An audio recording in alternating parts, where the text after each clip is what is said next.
Welcome back to Her Rules Radio. I'm Alex Jamieson, your hostess.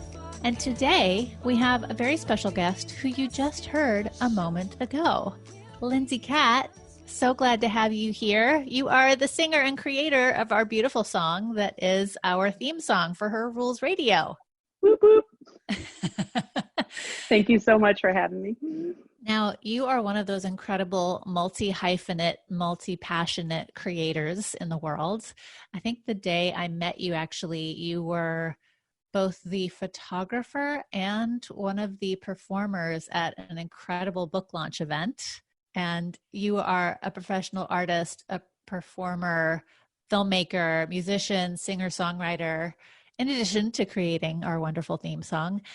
Is this what you thought you'd be doing when you were a kid? I feel like 100% yes. I feel like if there was a vision of what my life would turn out into based on my projections as a child, this is like the dream, right? Okay. Which is even from a childhood perspective of like, I don't want to be told what to do. Like, I want to have freedom. Like, I kind of got to do all of that through not always easily navigated circumstances, but certainly in the outcome. So yeah, I feel like this is exactly what I would have put myself. And that's pretty amazing. When I heard where you grew up, how you grew up, there was a little bit of cognitive dissonance between the woman I met, the woman I know you to be, and my image of where you grew up. So take us back to your childhood a little bit and how you got to be a professional creative. Okay. It's interesting. I often feel a little bit like a person without a country, because even my history of childhood was sort of fractured by non-normative experience. You know, my dad was a medical doctor who studied medicine in Mexico, where I lived until I was 6. My grandparents moved there. My grandmother had dual citizenship. They owned property there. And so when my dad graduated from medical school, we moved back to sort of their origin home base of California. You know, I was like 6 or 7. But I had been growing up in Mexico, and then a hospital in Montana, which was sort of what people had want to do at the time with new doctors graduating, was they would do these sort of programs where they'd say, come and see our hospital, and they would pay for that physician to come out and view everything. And so, you know, my dad and my mom were sort of like, okay, cool, we'll go have a free fishing trip in Montana and like go see their hospital, like in air quotes. And then, you know, they had no intention of moving there. And then they went there and we moved like the next month. They were like, oh my gosh, this is paradise. We want to be here. So I grew up in Mexico and then was transplanted to Montana.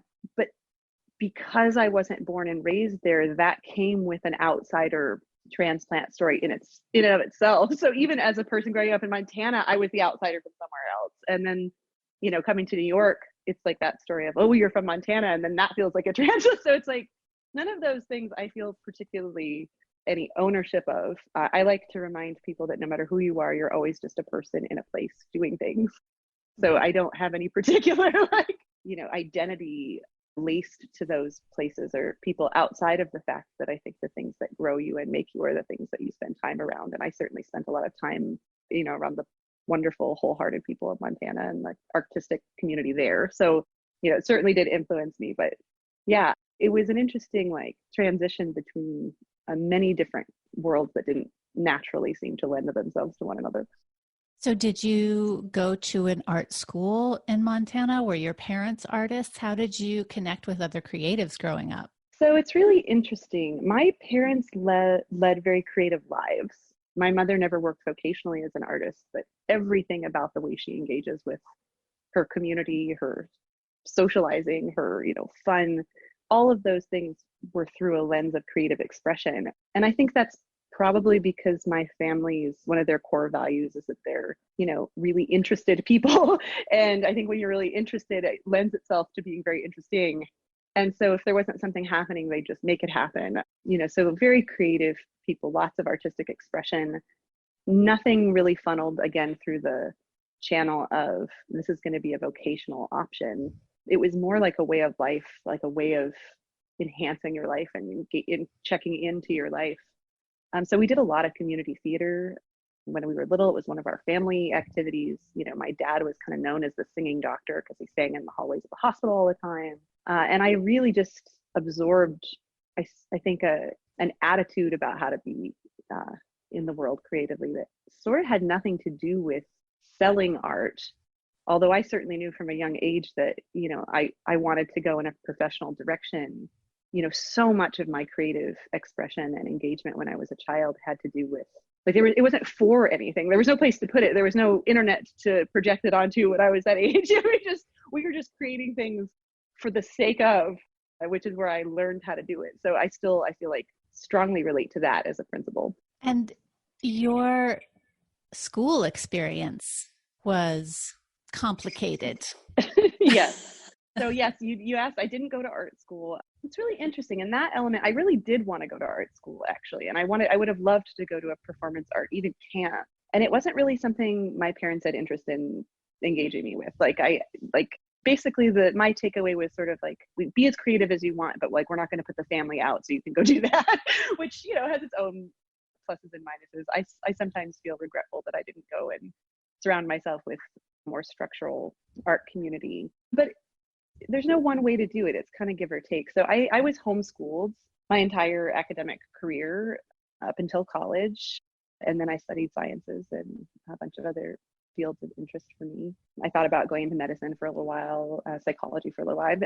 Neuroscience was a big focus. But yeah, being homeschooled really changed the climate as well, because everything that we did was for education.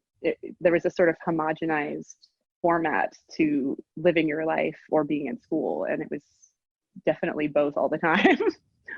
And were you homeschooled because of location, because of learning differences? Was it just a family tradition? Sure. So it's really interesting, actually. When we were in California, I was in second grade. And yeah, my teachers told my family basically that I was a special ed kid. They used much harsher language at that time. And they told my parents I would never read, that I was going to be a short bus student, and like they should put me in the special programs. And I had one teacher, I found this out recently actually when I was at home, who I remember and love, who apparently told my mom, no, none of that is right. Like, they're going to ruin your child, kind of thing. And it's interesting because now, I've had really important conversations with my parents about this, because, my mom's kind of like, well, I don't know if I made the right choice pulling you out. Like, maybe we should have let them say, you're dyslexic and dyscalculic, and like give you the labels and give you the infrastructure. And at the time, none of that was being done. They just pulled me out. And so I didn't realize I wasn't diagnosed with dyslexia or dyscalculia until much later, and have a lot of neurodivergence and learning differences that were never sort of named in the landscape of who I am intellectually. I don't know. It's hard to unpack as a good or bad, to qualify like as a good or bad. I don't know. But yeah, that definitely is the landscape. So at first they pulled me out and just homeschooled me. And, the story that I got from my mom was that it was so effective that she decided to homeschool all of us. And so, I'm one of 7 kids. It turned into a huge undertaking on her part. Like Little House on the Prairie, and she had the whole entire town. Yes. So I grew up on 40 acres of land that sits against 100,000 acres of government-owned tree farm. So really in the middle of nowhere in rural Montana. So yeah, it really is in some ways totally disconnected from other networks. Yeah. And you ended up in New York City, of all places. I did. I embraced the cliche. I love it. A suitcase and a dream. Well, if you can go back and look at it feels like a real frontier DIY upbringing, parents figuring out how to do it. Like, we're going to do it the way it works for us and our family. Mm-hmm. What strengths can you credit to that? To being homeschooled or being in Montana? Both. Just kind of it sounds like the family upbringing was like, we're going to figure out how to do this that works for us. Yeah. Like, what do you ascribe to that? Yeah. I learned so many important skills in that time. I think it's interesting. Ingenuity was always a really strong value in my family, which is one that is a huge takeaway in terms of there's never just one way to do a thing. As a dyslexic person and somebody who has a lot of learning differences and limitations, I love that people are considerate around trying to sort of speak about learning differences with respect and value. And I do think it's important within that context to acknowledge limitations. Like there are some things that structurally my brain won't do. It can't do, and that you can look at that as a pejorative. I certainly don't. I know that those limitations are directly related to other strengths that I have. But yeah, I think that acknowledging the truth of whatever your particular configuration is, whatever your particular landscape is as a person, I think the truth always empowers us to be able to maximize our potential within that configuration. And I think to do that, you have to be able to explicitly say, hey, I'm really competent at this, particular thing, and I'm really not capable in this particular way. And I think that acknowledgement of the truth within yourself is really useful, which was a great takeaway of like, okay, you can't do it this way. What other ways can you do it? Was a big life lesson from growing up. I've known you now for, I don't know, 5 or 6 years, something like that. And in some ways it feels like I'm still getting to know you because in typical modern New York City fashion, you don't live that far away, but I see you like twice a year. That's so true. But something that I have felt when we do get to spend time together is you come across you feel to me like a very integrated person. You know yourself really well. You seem to really trust your instincts. I've watched you create some really incredible things that we're going to talk about. And I know you've done so much since before we met. And it's always so beautiful to witness and be with someone who feels like they know themselves, they like themselves, they're unapologetic about who they are. And I was just connecting the dots as you were speaking about your childhood and all of your experiences and how it sounds like your family honored who you were and supported you to be who you wanted to become. Am I on target there? Well, sort of. So it's a complicated, family is always a complicated mess because, to really look at it honestly, I think requires a level of context that I think taken out of, like a level of detail of context that if you pulled any one particular point could be misrepresenting the whole. So I'm really careful, especially when speaking about this in public, because I value so much the experience of growing up, the benefit that I took away from so many of the things. But basically what I would like to speak about is it's a mixed bag for me, because I think a lot of the strategy of my parents early on was that they didn't want to stick me with this label of being different. But the truth existed within the denial of that label for many, many years. So, I mean, I knew that there were certain things I couldn't do. They certainly had some understanding of that there were certain things that I couldn't do. And I don't know that it really did me a great service to pretend that I was like other students. And I do think there was an element of that. And I do think it was a result of my parents trying their best because they didn't want sort of the stigma of being different to be a limitation in and of itself. And so it is very challenging because I'm so deeply appreciative of what they cultivated for me. And I do credit who I am to that period of time for sure. But I think there's a lot of things that could have been done differently that would have made my experience less painful at a minimum. It's really interesting. One of the things I remember from my education, and again, it's not to sort of put an undue critique on my parents, but just for them as teachers coming from their very limited experience, educating and parenting somebody, especially with neurological differences. I remember spending a lot of time hearing, Lindsay, this is easy. If you just focus on this, you can do it. Like, we believe in you. And that kind of cheerleading, while very supportive and positive, really what it did was it said, here's this thing that you physically can't do, and I knew that because I couldn't do it. And I have some videos of me in childhood sort of pretending to do this work, like mimicking what I thought other people were doing when they were doing math, for example, and like trying to fake do an equation for my parents, sort of to prove that I was like other people when I wasn't, and which created deep shame structures for me and it made it very difficult to navigate. But basically they would say to me, this is really easy, you can get it. And now you've just told somebody who can't do a thing that the thing they can't do is also really easy. And so there are things like that where I think, oh, every time I hear a teacher tell a child, like, you've got this is super easy, just focus on it, I think, oh Lord, please don't tell them that. It's extremely painful for me to hear. That being said, there is also a byproduct of being raised that way, in which I felt like a desire to overcome and sort of do everything anyway. But as an adult, when I look back, I can kind of see, oh, like you wasted a lot of time trying to be surface level mediocre at things that you could have funneled that energy into things that you have great capacity and competency for, and you wasted those resources so that you could feel less shame about not being quote unquote normal or not having the same capacity as everybody else. And so it's interesting. What I've learned from that is that I've taken that experience into my adulthood and sort of organized it as part of my values, which is that I value diversity and in whatever somebody's configuration is. Yeah. And have really tried to prioritize that. Yeah. I do have to credit our friendship and some of our conversations as being so helpful in parenting my own kid, who has his own learning differences and is such an artist.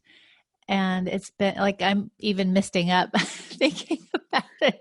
Really big. Thank you. It's been really wonderful to hear your experiences and also to witness a successful, talented, hard-ass working artist and look at my kid who at the age of 11 is like, yeah, I'm an artist, and be like, he's going to be okay. He's going to be all right. Oh my gosh. Yeah, well, it's interesting because those configurations only matter when they're measured in a hierarchy where some traits are valued over other traits. And if you judged my capacity by my ability to tell time, which I can't tell time on a face watch, I don't know my left from my right, basic addition, basic subtraction, basic multiplication. These things still create adult fight or flight fear responses in me. Like I'm still unpacking the trauma of some of these things as an adult, just because there's a hierarchy in place for what makes you a competent, intelligent, contributing member of society. And we have this idea of what that looks like, and when it doesn't quite match, it makes people uncomfortable. Yeah. Well, let's look at some of the things that you've done that people are going to go, damn, those are some amazing accolades. So I want to start with the most recent, which is your film that has won, I don't even know how many awards. Like it seems to win an award. I've lost track. It's like every single film festival in the world has given you an award. It's over 65. We know that because that was the last time I counted. But yes, unreal. It's crazy. So you made this incredible film called The Avant-Gardener. And it's it's even hard to describe it. It's beautiful. It's fascinating. You can tell that it is, incredible film, incredible music, incredible visuals. And you can tell that it was created not by one person. This was created by a community. Now, you obviously had to wrangle that community, but I would love to talk about the film a little bit and how how it was a creation of community. And also, like, this film has been an unbelievable success. How did you create this community? Like, I look at the world, the soup that you swim in. Like, how does she do that? How do you build community like that? Yeah, that's such a great question. What's so interesting, I've been thinking about community a lot lately too. So the theme of the film is the doing of the thing is the thing. And there's a line in one of the songs that, references that. And it's interesting because that really was the spirit of how the film was made as well. But my longstanding joke as an artist has been that, I got into the arts because I want to hang out with cool weirdos. Like I want to share, like those are the people I'm the most interested in. Like I want to hang out with the interesting non-linear thinkers who are trying to look at the world from every different angle, and I want to benefit from their perspective and spending time with them and sharing space with them.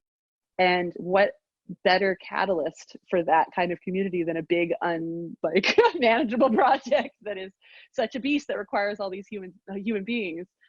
So yeah, I knew that was the heartbeat of the movie. I have spent my entire career, I think in some ways very dysfunctionally, trying to prove my own worth through competency, through trying to sort of complete what I consider to be credible work that is of use to people.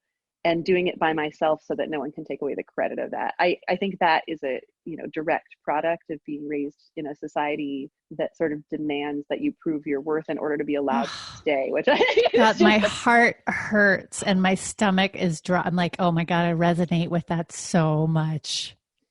And I hate it. Like, I hate that that's I do true. too. And I check myself now for that regularly. I don't think that there's any greater disservice that you could do yourself as an artist than by trying to sort of hustle for your own value and love through sort of trying to perfect your craft in a way that makes it indisputably good. And I have spent so much time avoiding work that could have really helped people because I had so much fear that it would harm my ability to keep working. And so I spent a huge part of my career really being protective of the stuff that I put out there, because if it didn't represent everything that I had in terms of my capabilities, I was afraid it would be weaponized against me to keep me from being allowed to work.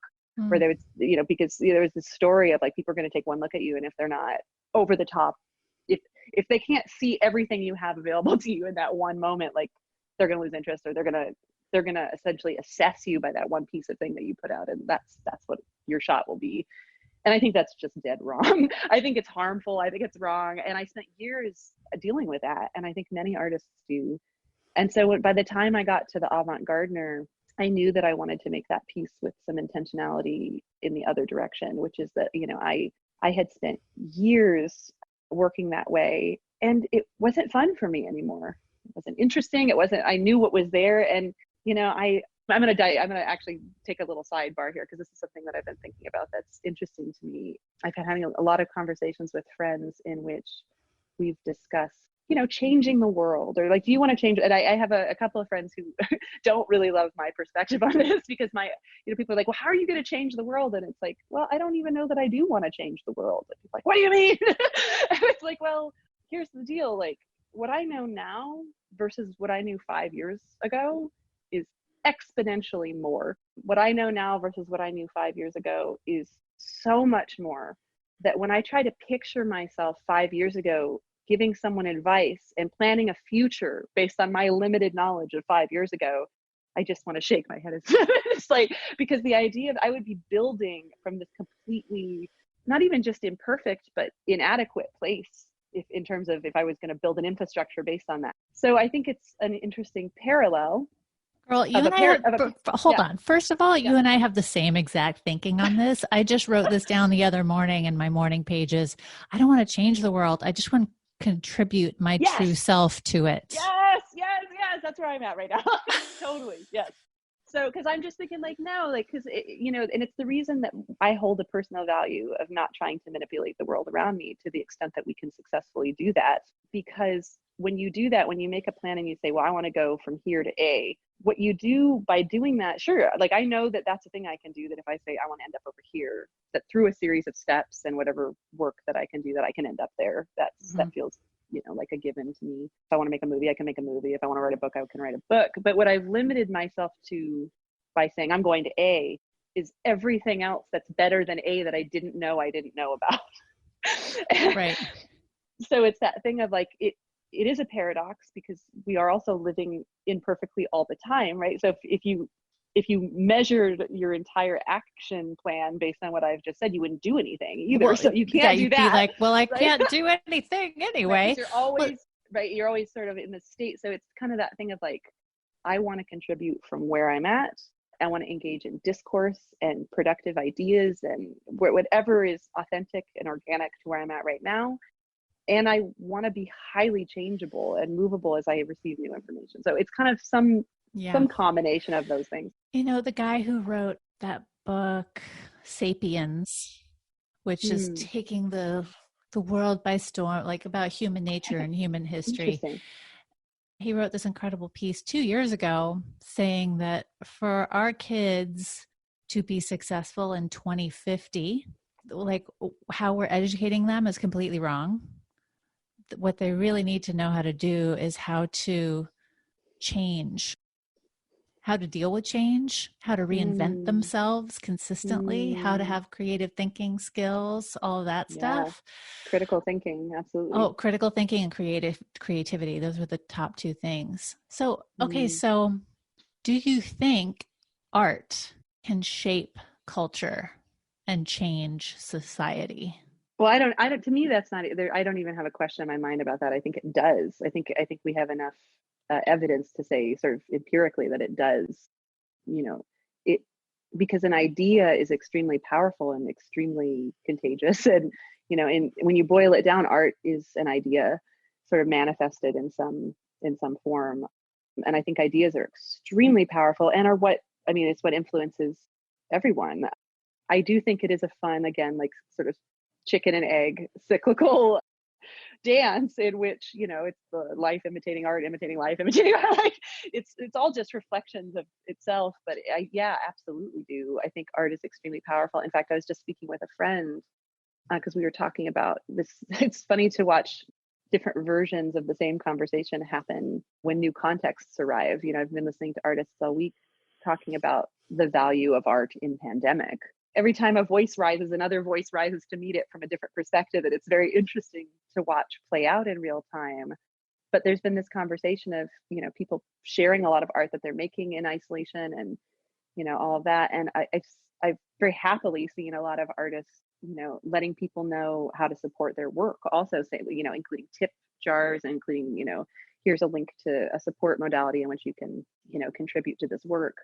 And one of the voices that I've seen rising from those gestures are sort of this, who could really use that money? People who are making masks for doctors. And like, and it's, which, of course, there's Can't a I lot do of ways. both? Well, exactly. I mean, you know this because you know me for many years. But my life motto is always choose both. And it's interesting to watch people sort of miss this narrative of comprehensive value, right? So it's easy to sort of spot one dimension of value in which you can measure, okay, a doctor is saving someone's life. We can measure the value on that. We can elevate that to a level of importance. But what is the doctor watching when they go home after working all day? Like, what are they listening to? What things make them feel human, give them a sense of importance, spark a desire to continue to be here Yeah, in this what are we madness and living chaos? for? What are we living for? And so it's this idea that, to some people, the idea that the mask and the song aren't the same thing, when to me they are the same thing. They're both, a tool that is meant to be used to make people's lives better. Yeah. And I don't think it's valuable to pit them against one another when they're not in competition with one another. I totally agree. I want to take a step back in your career a little Mm, bit from the avant-gardener because mm. you've done so many things. You do a whole bunch of things, including songwriting and performing. All the things. All the things you've done, incredible for performance art pieces here in New York City at Washington Square Park, which Thank I was you. lucky enough to get to attend live, which was so cool. I mean, to watch real New Yorkers and Mm. tourists actually engage with the performance art is pretty like you got to do something special to get New Yorkers' attention to stop and pay attention. Oh my gosh. Well, it's funny. What's funny with the performance pieces is, so the performance piece feels very unique to my other work because so much of that work I've specifically designed so that the main mechanism of the pieces that I perform require the audience to choose to care about the piece or not. Right? None of Right. them are passive. So if somebody wants to participate in one of the installation pieces, nobody's making them do it. Like they have to figure out within themselves some sort of motivation for why the hell they want to come do this weird thing. And to me, I get more joy and pleasure out of that than pretty much any other avenue of my work. Yeah, and listeners, just try to imagine a person in a full bodysuit, like totally covered, can't see face, can't see like, but covered with pieces of mirror and some open fabric, like blank fabric. And you're invited to step up and look and be close to this person that you can't really see, this basically masked person. And I knew you. I knew it was you in there. And I felt so nervous.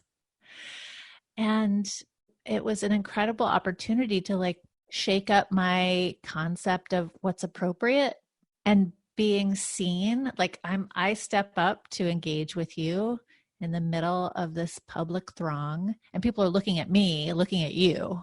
And now we're together. And I'm like, oh my God, they're going to think I'm weird. And I find that kind of artistic experience so I think about it regularly. It's so interesting. It's so different.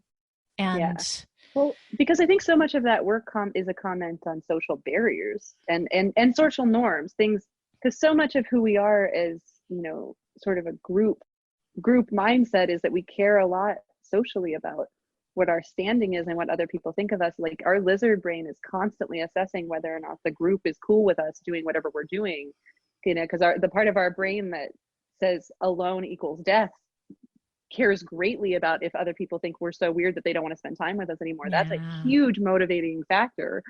And I think pieces of art that allow people to get close to that fear structure and the barriers or cross the barriers, even for a moment, I think are really useful. And they've been useful to me and other people's work, certainly. yeah. And you've had some songwriting experiences where you've worked with other people, you've worked with existing bands or groups. Sure. Tell us about that kind of collaboration. That's not something that I've ever done. So what aspect of collaborating with others are you interested in? I'm really interested in how people who, especially as things feel upside down, a lot of people I know are looking to do things differently. And one of the ways I'm even looking to do things differently, or some of my clients are like, I've been doing this on my own for so long. And as you were saying, you were kind of like the solo artist at times. How do we begin to collaborate with other people? What are is it a 3-step system to collaborate? How do we begin to open up to that? That's such a good question. It's big. Well, I think interest. So where I start most of these questions, because I think there's a lot of other ones that you could have said that I would have actually given a similar answer for, is interest, right? So I try to let my work be guided by what my highest excitement is and what my biggest interest is. And even if it's negative, it doesn't have to be a positive interest, even if it's identifying a problem that I'm interested in solving. And I think moving from a sort of singular mindset to a group mindset is, again, I think it's about becoming very well tuned with the truth of who you are. And this is the thing that takes a lifetime to learn. And it's a huge compliment. You say you feel like I'm an integrated person. I feel like I've worked for many years to integrate as a person. But I think it's about being able to assess your strengths and weaknesses very honestly, and understand that if what you're trying to do is produce a result, and you want to do that with other people, that the place that you're contributing is from your highest competency, and then evaluate where your lowest competencies are and identify those as the places that other people can plug into, right? So like if I have a strong capacity to produce art but not design it, as a hypothetical, I might start asking the people that I know who are great designers to come in and collaborate in that element so that we create balance with one another. Because if somebody else's core competency is as a designer, it is a benefit to both of us to work together. And I think learning how to figure out where your competencies are and where your weaknesses are is a great way to start collaborating, because you can say, oh my gosh, I'm terrible at this. Who's great at this? Jane or Malik or whoever you're like, this person is going to do it. Like, I think that's really the way to go. That's been a huge benefit to me. And then your work gets better. It only represents you better, because if you get to benefit from somebody else's expertise, it's only going to reflect well on your, on your product. I like that. That really speaks to a secret, sometimes unconscious fear that many of us have, that, if I work with someone else, they'll see that my work isn't good enough, or they'll take the credit for it. The kind of scarcity thinking in some ways, or unworthiness. Does that still exist for you, or does that ever go away? Well, I'm very mindful of reality and that everybody is on a different place in their journey, right? Not everybody has even just from a very basic standpoint, like some people haven't developed maturity in certain areas. Me being a person in this example, right? There are many areas in which I haven't developed maturity. And if somebody who had developed maturity in those areas, again, like judged and assessed me by the totality of that, when it's, I would be underrepresented. So I try to be very aware of where people are and mitigate my expectations without judgment of those people. But I do think an awareness of the fact that, somebody might, for example, steal your ideas isn't a good enough. I try not to let the awareness of that keep me from sharing openly with people. And part of how I have approached that in my life is through, modeling the behavior. So basically, it's be the thing that you want to see, model the behavior you want to see other people. Like if what you're looking for is to have other people engage with you in a way that is safe, make yourself a safe place to tell the truth.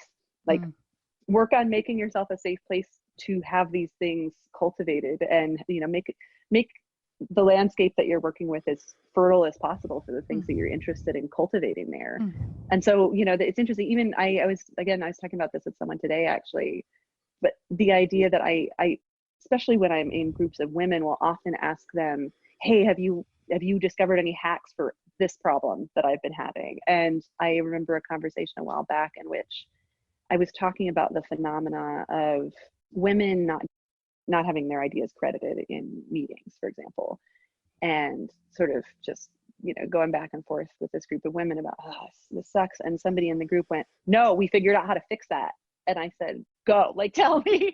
And she said, well, it's not perfect because you have to have more than one woman in your group. And if you don't, sometimes that's not the case. But if you do, you can sort of advocate for one another within that group dynamic. And so you can model the behavior you'd hope that person would engage with you. So for example, if Karen has an idea and you see that the men in the group are not acknowledging that she is the source origin for that idea, or not, sort of reappropriating it as their own, you can constantly throughout the course of the conversation say, hey, you remember when Karen had that idea, or when that thing that Karen said about blah blah, and you can do it over and over again and be the point of accountability in which that can't get lost.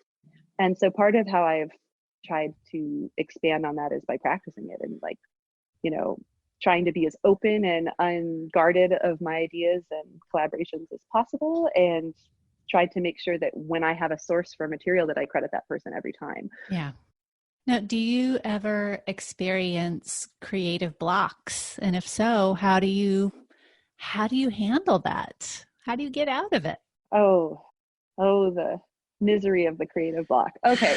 So how do I handle it? So I have a couple of strategies for creative blocks. The biggest thing that I like to do is be in the truth. So, I had a great piece of advice that a lover gave me a long time ago, where he was like, you should work, or you should sleep, or you should play, but don't do any of them badly. So like, and by this he means like, if you're sitting there in bed, like rolling over, like you're not able to sleep, get up and go do something else. Like you're not sleeping and you're not working. And like you could be doing one or the other. So if I'm blocked and I can't make art and I want to, I might spend some time frustrated in that space, but eventually what I've learned to do is to move on to something I can be productive at. So even if it's just something small that I can control, like eating a satisfying meal that is nutritious and healthy for me, or going for a walk, or doing that laundry, or sort of completing some other project, and then kind of circling back and reevaluating how I feel. I'm not a big believer in trying to force things. I don't think it usually produces my best result. I don't have a lot of anecdotal evidence to suggest that it does.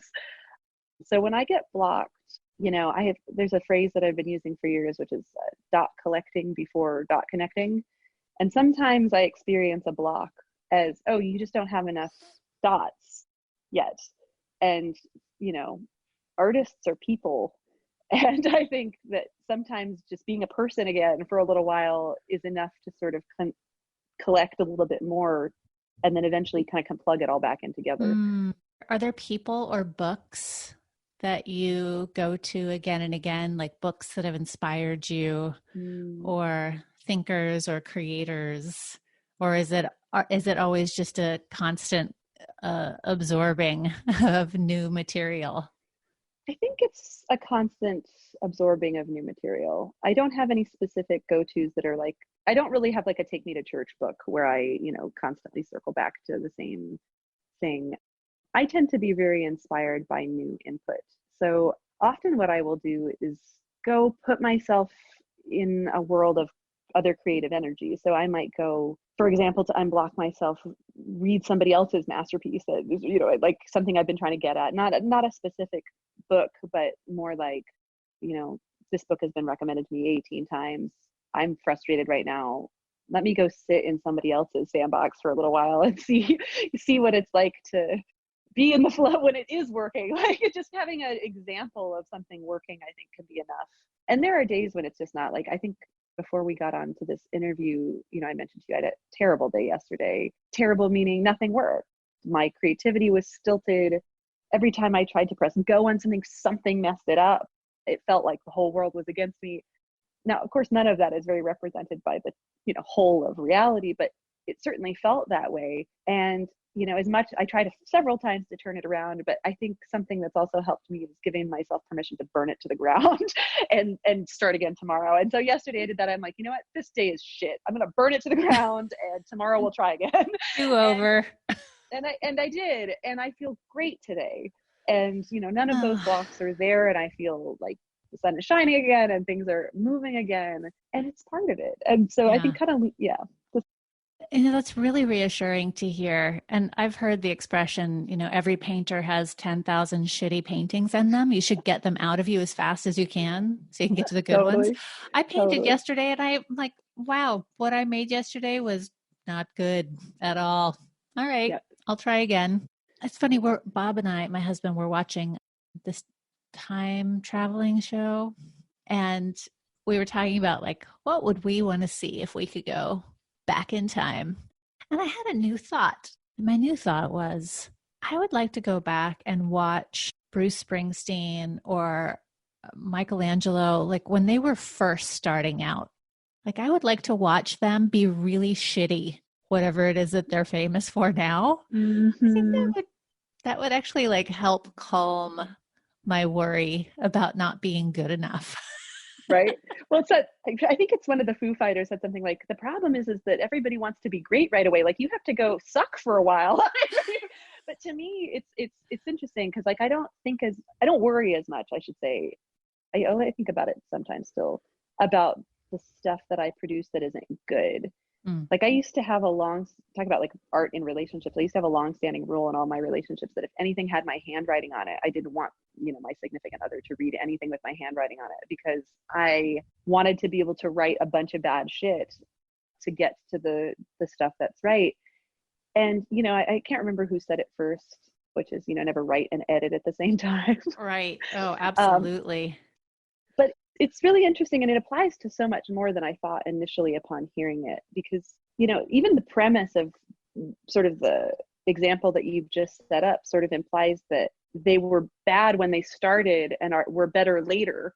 And what I would submit is that you're bad all the time. And what makes you good is actually an awareness of where the good material is in the sort of authentic of ideas and connections that you're drawing. And, to me, the ability to edit things out and clean them up and tighten them up and organize them in a way that makes the ideas useful and as clear as possible, that's all what makes you great at your job as an artist.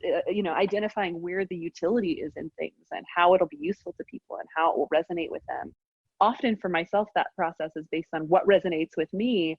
In music, we call it chasing the goosebumps, where you're writing and like, you've hit on something that's good because it makes you cry. It makes you feel things. It makes you do the thing. Like, nobody exists in a vacuum. Like, artists are people, and people are going to be who gets your art. And if it's affecting you, you're not that unique. It's going to affect others. And so it's like learning to sort of listen to that, I think, has really helped. You mentioned earlier taking a break to cook yourself something really yummy and healthy. How does your self-care impact your ability to create? Oh, a lot. I'm laughing because I feel like so much how you learn, or how I learned to be an artist and how I've learned to be a lot of things, has often started with a caricature of an idea of what I thought that thing would be.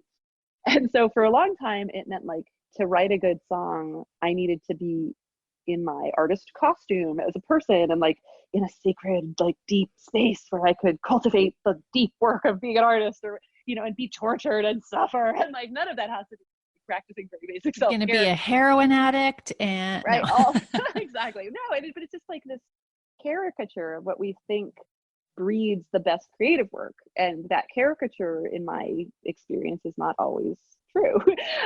You know, and there's certainly, again, like there's certainly things that I think can act as a good catalyst or catalyzing agent to produce that work. You know, sometimes organizing my space in an intentional way with all of my tools and, you know, no distractions and all of those things are extremely useful. And sometimes they're not, because I haven't slept and I haven't eaten and I haven't been outside in 4 days. And like, and I think it's so, I don't think there's anything wrong with utilizing ritual if it enhances what you're doing. But I do think at some point it was important for me to disconnect from needing to justify what I was doing through ritual, because to me, that's what made it real, you know, made me a real artist. So yeah, self-care has taken a turn for me as I hit my 30s, you know, and I'm 34 and a half now.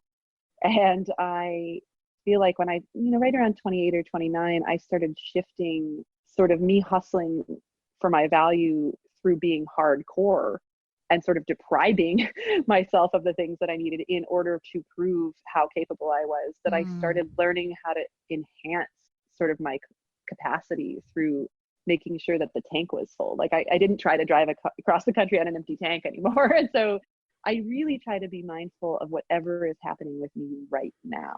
I remind myself constantly that I'm a person first and an artist, you know, in addition to that, and try to Right. make sure that my tender human parts are acknowledged and cared for and seen to. Yeah. Yeah. So I like to ask a few questions of my guests.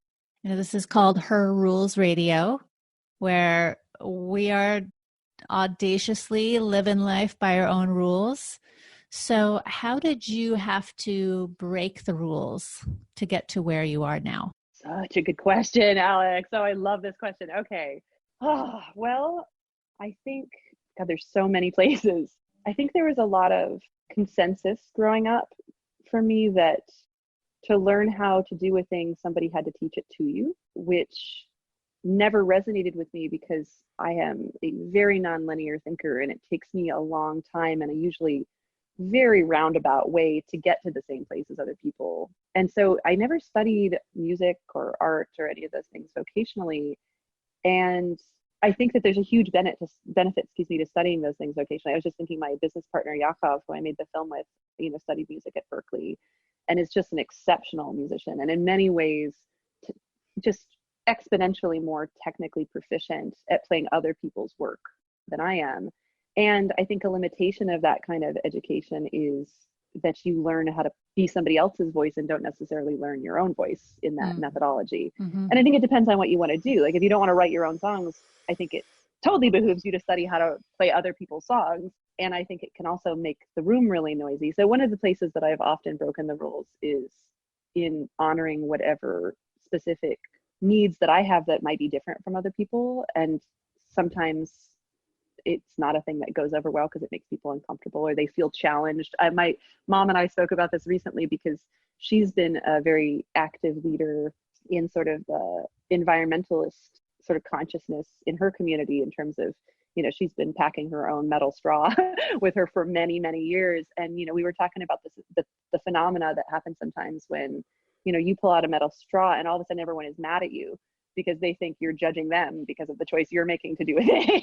And so like I've experienced that quite a bit where sometimes I receive people's, what is essentially their own self-criticism or not even criticism, but analysis. Like if I'm doing something different than someone else, it sometimes sparks this thing in people where they go, well, what the way I'm choosing it is still relevant, right? Like why, like, and it makes them have to reevaluate, or it makes them question why they're doing things their way and if it's okay still. Yeah. Because we do have a tendency to look at things sort of through one lane of acceptability. I think the other place that I have violated social rules is by unapologetically giving myself permission to have expertise in my field when no one has given me that title, you know. And I think that's very difficult. I think, you know, it is easy to trust the expertise of a doctor because there's a specific system in place that lends credibility to their authority, at least in some ways.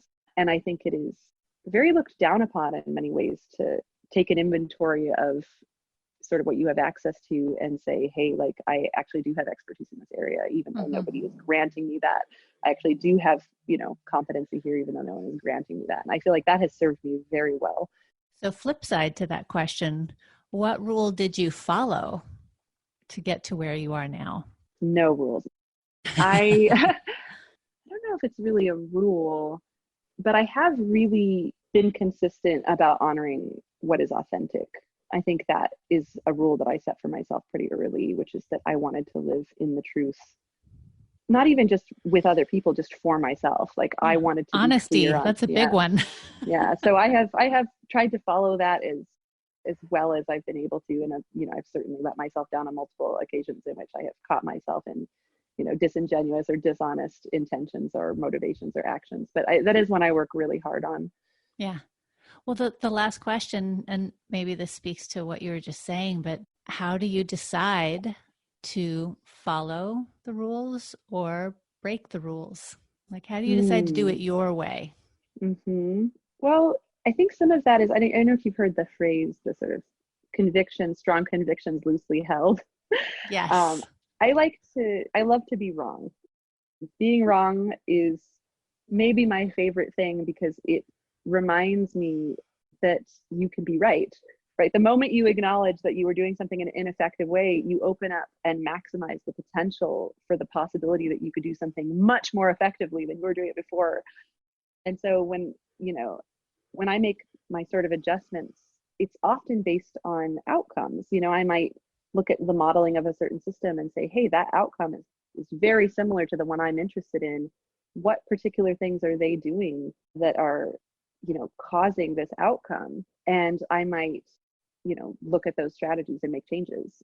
So I typically follow rules that I think make sense, that are intuitive to the outcome that, I'm interested in. And I tend to break rules in which I feel like, maybe the rules were designed a long time ago for a specific function. That function doesn't apply anymore. There's a sort of example of this. I'm trying to remember what book it's from. I'm having a hard time remembering references today, in which there's a woman who's describing to her daughter how to make a roast, and she's marinating it and doing all this stuff, and she cuts the ends off of the roast, puts it in the thing, and goes to put it in the oven, and the daughter asks her, why did you cut the ends off? And the mom's like, I don't know, actually, my mom always cut the ends. Like, I never thought about it. And so she goes back and, you can see where this is going, but she asks her mom, and she says, Mom, why'd you cut the ends off? She goes, I asked my mom that. She said it was because the oven was this big. And it's like, here's a perfect example of something that made a lot of sense. Like, you cut the ends off because it had to fit in that oven, but it doesn't apply to us anymore. It doesn't, we don't need that system to get to that same outcome. So yeah, I try to break rules that don't make sense anymore. I try to break rules that I think are based in value structures that aren't mine. I try to break rules that, I think elicit an outcome that aren't what I consider to be the maximum potential for an outcome there. Right. Yeah. So I could talk to you about creativity all day long, but we're going to wrap it up. And one of the reasons I had you on is because you are one of those people who's always creating stuff, and it's really good stuff. It's really good. And I would love for my listeners to put a little something in that virtual tip jar. If y'all have loved listening to Lindsay's beautiful song at the intro of her Rules Radio every week, you have a Patreon. And for people who don't know what Patreon is, it's like you can be a virtual patron of the arts. And for $1 or $5 or $10 or $20 one time or a month, you can give your money directly to incredible creatives like Lindsay. So we want people to go to patreon.com/Lindsay Katt, and that's Katt. What are some of the things that they will get when they join your Patreon? Yeah, so I'm learning Patreon. These platforms are really interesting as they continue on because they're sort of adaptive as well. The way my Patreon works is that, you can kind of come in per thing. So you could say, I'm going to give you $1 every time you release a thing, or you can cap that. So if you say, I'm going to give you $1 and cap it at $1 a month. You would be giving me $12 a year. And what that would get you is everything I've ever made. So my entire back catalog of all music, any digital files, just all for free, just right away. So just if you go and donate $1, you'll just have access to everything. And it includes all of the new work in real time.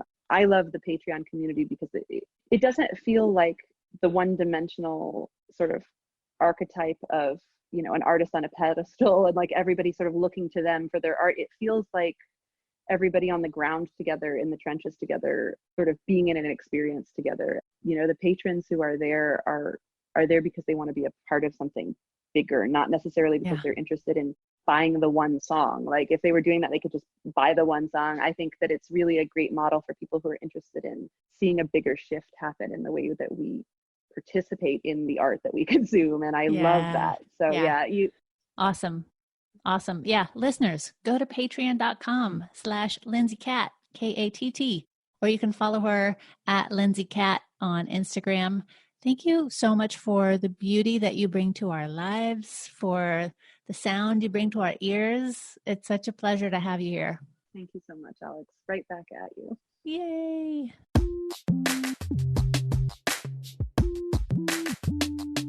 So excited that you're going to be back here with me for this brand new season of Her Rules Radio. Now, I wanted to make sure that you knew about two very cool things happening. First, my husband, Bob Gower, and I wrote a new book called Getting to Hell Yes, which is a conversation that will change your life. It's something that we use in our businesses and in our family all the time. So you can get it for free at gettingtohellyes.com, or you can download it for 99 cents in the Kindle store on Amazon. Lastly, I have a brand new way for you to help support the amazing sponsors of this show and get some very cool things in your life. You can go to herrulesradio.com/shop and find all of the wonderful makers and products that I use in my life that I have enjoyed making partnerships with. So go check out herrulesradio.com/shop, and we'll see you soon on the next episode.